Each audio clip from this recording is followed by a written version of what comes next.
Welcome to the Slop Farm. Enjoy the video. In this video, I will explain how to remove a Silverado steering wheel.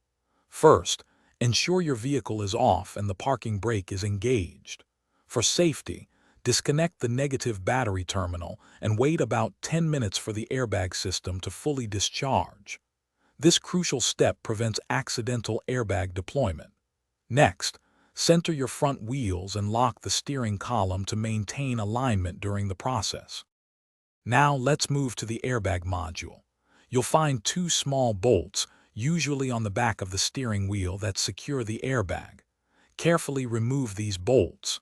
Once loose, gently pull the airbag forward and disconnect its electrical connectors.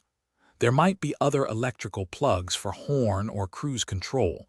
Disconnect those as well, noting their positions for reassembly. With the airbag and electrical connections out of the way, you'll see a large center nut holding the steering wheel to the shaft. Use an appropriate socket wrench to loosen and remove this nut. Before pulling the wheel off, it's a good idea to mark the steering wheel and the shaft with a pen or marker. This ensures proper alignment when you put it back on.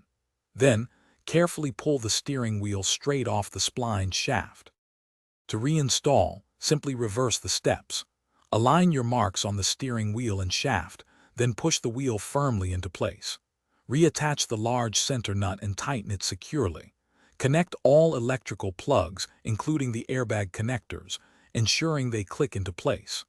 Finally, secure the airbag module with its two bolts and reconnect your battery. Remember to check the description for a link to the Owala water bottle and other great deals. Thanks for watching. Consider subscribing if we helped you today.